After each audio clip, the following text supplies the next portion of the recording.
नमस्कार आप सभी का, मैं वंदना चौधरी आपका स्वागत करती हूँ। आज हम पढ़ेंगे एनसीईआरटी के 12th क्लास के प्राचीन काव्य में केशव दास कृत रामचंद्र चंद्रिका। और इससे पहले थोड़ा केशव जी के बारे में जान लेते हैं। उनका जो जन्म था वो 1555 ईस्वी में हुआ था और उनकी जो मृत्यु थी वो 1617 ईस्वी में हुई थी। उनके पिता का नाम काशीराम था। जो केशव दास जी थे वो ओरछापति महाराज जो इंद्र सिंह थे उनके दरबार में उनको आश्रय प्राप्त था। वो वहाँ पर ही उनके सब तरह की रचनाएं करते थे, चाहे वो संगीत हो, धर्मशास्त्र हो, ज्योतिष हो, राजनीति हो। उनको सभी विषय के बारे में बहुत ज़्यादा जानकारी थी। और जो केशव दास जी थे वो रीतिकाल के कवि थे। रीतिकाल के बहुत ज़्यादा प्रसिद्ध कवि थे। उनकी जो भाषा थी वो सरल भी थी, लेकिन वो ज़्यादातर संस्कृत का उनमें पुट था। संस्कृत भाषा को वो बहुत ज़्यादा मान्यता देते थे। और अगर हिंदी में कोई काव्य होता था तो वो उनको थोड़ा संस्कृत का अपमान लगता था, इसलिए वो संस्कृत को ज़्यादा महत्व देते थे। और इसी कारण उनकी जो काव्य जी की जितनी भी रचनाएं होती थीं वो बहुत ज़्यादा कठिन भाषा में होती थीं, इसीलिए उनको कठिन काव्य का प्रेत भी कहा जाता है। और उनकी जो रचनाएं हैं उसमें प्रसिद्ध हैं रसिक प्रिया, कवि प्रिया, रामचंद्र चंद्रिका, वीर सिंहदेव चरित, विज्ञान गीता, जहांगीर जस चंद्रिका और रतन बापनी। ये उनकी काफ़ी सारी प्रसिद्ध रचनाएं हैं। तो इसके बाद पहले हम इसके संदर्भ को देखते हैं। प्रस्तुत पद्य खंड रामचंद्र का पाठ के दंडक शीर्षक से लिया गया है। इसके रचयिता केशव दास जी हैं। इसका जो प्रसंग है वो इसमें यह है कि प्रस्तुत पद्य खंड में माँ सरस्वती की वंदना की गई है। अब हम इसके पढ़ते हैं। बानी जग रानी की उदारता बखानी जाए, ऐसी मति उदित उदार कौन की भई। यहाँ पर केशव दास जी माँ सरस्वती की वंदना करते हुए उनके गुणों का बखान करते हुए कहते हैं कि बानी जग रानी की उदारता बखानी। कि बानी मतलब वाणी, जग रानी मतलब जगत की रानी अर्थात सरस्वती माता की जो वाणी की जो देवी हैं, जग की जो देवी हैं वो कौन है? सरस्वती माँ। सरस्वती माँ की जो उदारता है उसका बखान कैसे किया जाए, है ना। उनकी जो वाणी का जो बखान, उनकी माँ सरस्वती की किस वाणी से हम उनका बखान करें। ऐसी मति उदित उदार कौन की भई। ऐसा कौन है जिसकी मति माने जिसकी बुद्धि, उदित उदार कौन की भई, कि ऐसा कौन इस दुनिया में श्रेष्ठ है जो माँ सरस्वती की उदारता का बखान कर सके। देवता प्रसिद्ध सिद्ध ऋषिराज तप वृद्ध, कही कही हारे सब कही न काहू लई।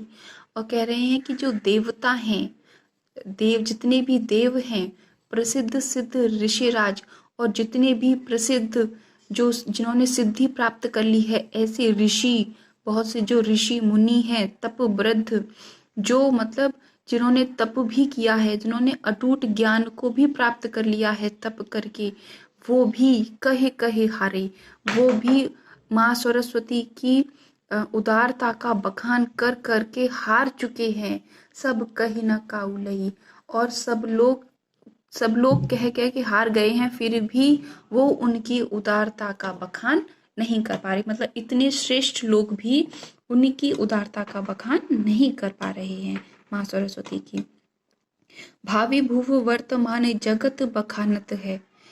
कह रहे हैं कि भावी माने भविष्य, भूत माने पुराना समय, वर्तमान और इस समय में जगत बखानत है। मतलब जब से ये सृष्टि हुई है तभी से भविष्य में भी लोग इसका बखान करेंगे। भूत में भी इन्होंने काफी लोगों ने किया है और वर्तमान में भी अभी कर रहे हैं। लेकिन क्या है, केशवदास क्यों ना हूँ बखानी काहू पे गई। लेकिन केशवदास कह रहे हैं कि किसी पर भी उनकी जो श्रेष्ठता है, उनकी जो उदारता है, उसको कोई भी बखान नहीं कर पाया है। वो इतनी उनके अंदर इतनी उदारता है माँ सरस्वती के अंदर कि कितने भी लोग आए, कितने भी श्रेष्ठ मुनि आए, कि कोई भी उनकी उदारता का बखान सही से नहीं कर पाया। पति बर ने 4 मुख, पूत बर ने 5 मुख, नाती बर ने 6 मुख, तदपि नहीं नहीं। वो कह रहे हैं कि पति बर ने, उनके जो पति हैं उनके पति हैं ब्रह्मा। तो कह रहे हैं कि पति वर ने, वर्णे माने वर्णन किया, उनके पति ने भी उनका खूब वर्णन किया, उनका भी बखान किया, पति ने भी उनकी उदारता का बखान किया। चार मुख पूत, चार मुख वाले जो ब्रह्मा जी हैं, उनके जो पति हैं, उन्होंने भी उनका बखान किया है। पूत बने पंचमुख, और उनके जो पुत्र हैं पांच मुख वाले जो शिव हैं, उन्होंने भी उनकी उदारता का बखान किया है।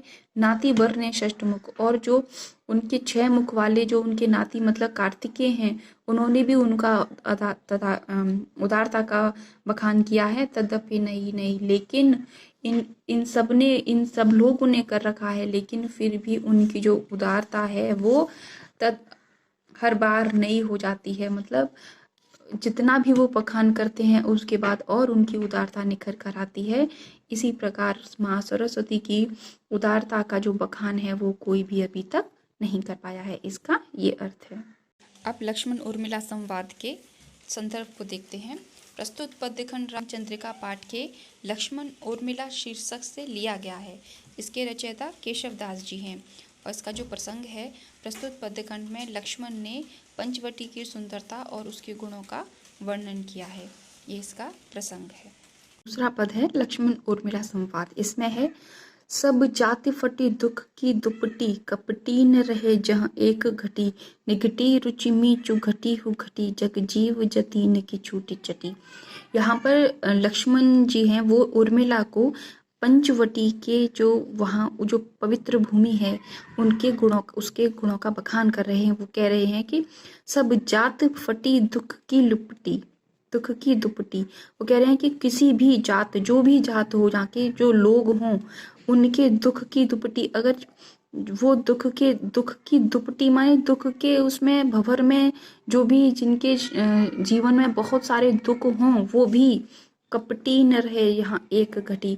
और जो कितने भी कपटी इंसान हो, या तो बहुत ज्यादा दुखी हो, जो भी इंसान दुखी हो, चाहे वो किसी भी जाति, यहाँ पर जाति का मतलब ये है, और जो कितना भी कपटी इंसान हो, वो यहाँ पर एक क्षण भी एक घटी रहे न जहाँ एक घटी।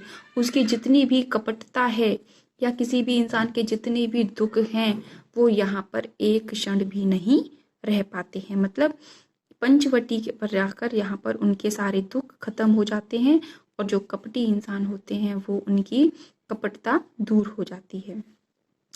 निगटी रुचि मीचु घटी हु घटी, जग जीव जतीन की छूट चटी। निगटी रुचि मीचु घटी हु घटी, मतलब अगर इस भूमि पर मृत्यु, मीचु माने मृत्यु भी अगर घट जाती है तो क्या होता है, जग जीव जतीन की छूट चटी, कि जो जग के जो जीव हैं, जो भी प्राणी हो या जो जानवर हैं, जो भी हो, जो इस धरती पर, जो पंचवटी की धरती पर जो भी जीव रहते हैं, वो क्या होते हैं, जतीन की छूट चली।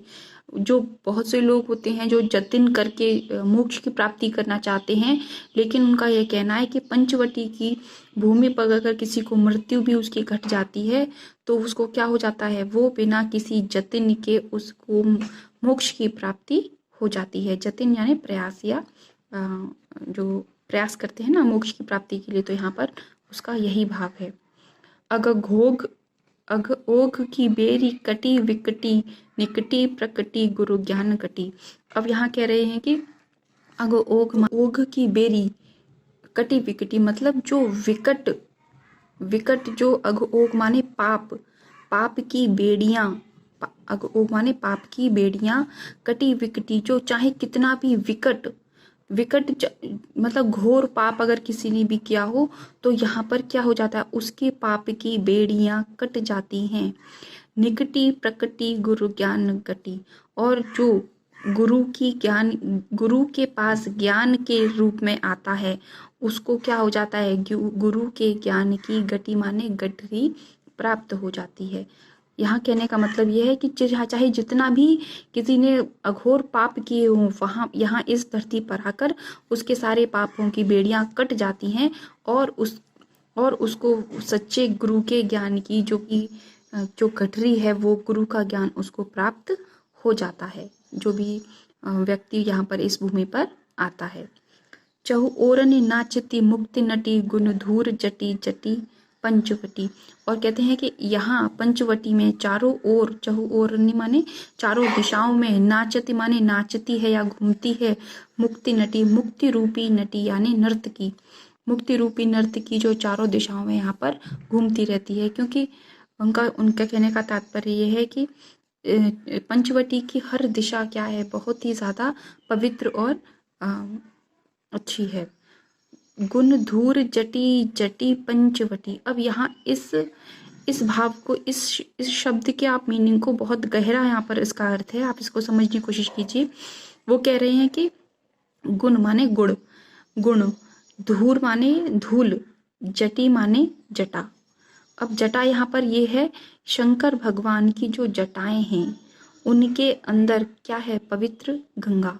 और जो जैसे उनकी जटाओं में जो पवित्र गंगा है वो जितनी पवित्र है उतनी ही पवित्र यहाँ की क्या है, धूल है।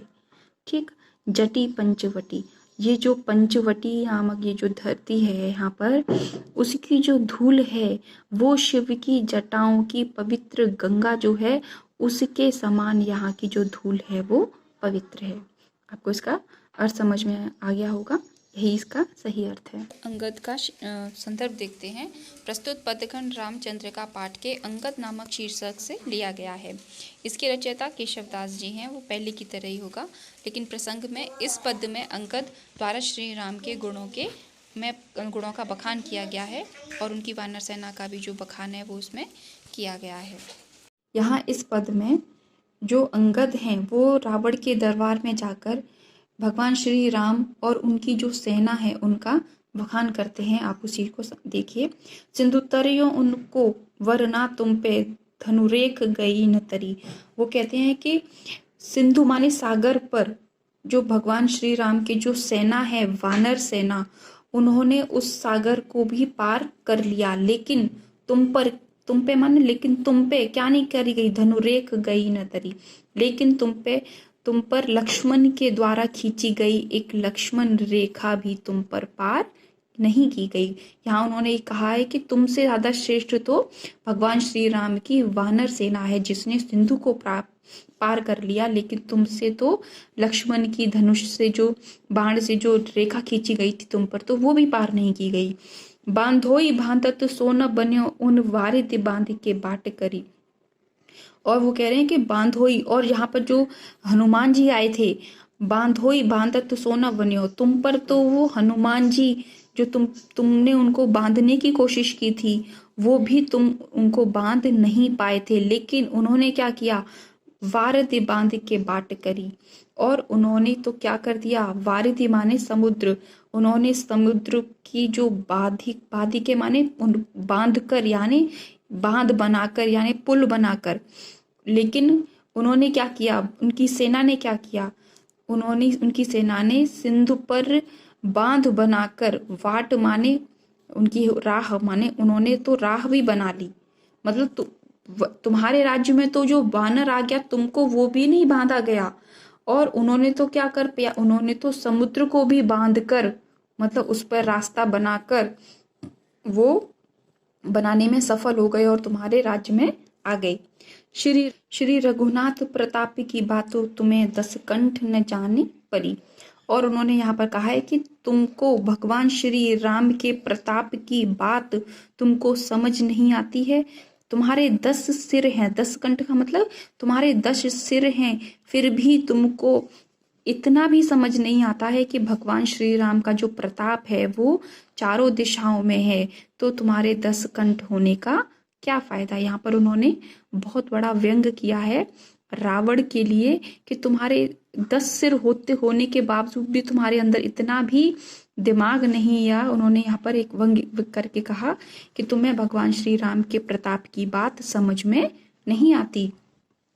तेलनी तूलनी पूछ जरी न जरी, जरी लंक जराई जरी। और उन्होंने कहा है कि जो जब तेल लगाकर हनुमान जी की पूंछ को जब तुमने जलाया था, तेलनी तूलनी पूछ जरी न जरी, कि जो तेल लगा के जो पूंछ जो जलाने की जो कोशिश की गई थी, जरी लंक जराए जरी, कि वो पूंछ तो नहीं जली, लेकिन क्या हो गया, जरी लंक जराई, और उन्होंने उस जली हुई पूंछ से तुम्हारी सारी लंका को जलाकर ध्वस्त कर दिया।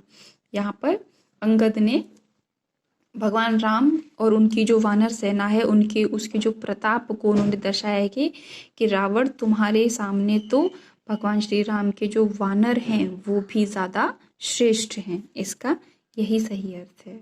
आपको समझ में आ गया होगा। अगर आपको मेरी वीडियो समझ में आई, अच्छी लगी, थोड़ा प्लीज़ मेरी वीडियो को लाइक कीजिए, कमेंट कीजिए, और कोई डाउट है तो उसे कमेंट में लिखिए। बहुत बहुत धन्यवाद। Thank you so much.